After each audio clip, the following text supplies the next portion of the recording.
The other critical thing I just want to mention around this too, what gets in the way. My experience of being in countless cooking classes, both in London and here and personally, is that what is revealed when you set an intention of creating a space for learning cooking for people, is that almost immediately people revert into a relationship with food, a relationship with cooking,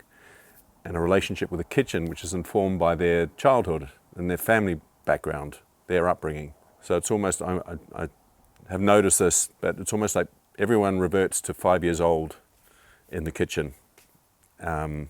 the way they are in the kitchen and the way they relate to food and putting together a meal, it's informed by their experience of growing up with their family, modeled by how it was for them in their family life, who cooked in the kitchen, whether it was a mother or father, or what was the relationship and the dynamic around food.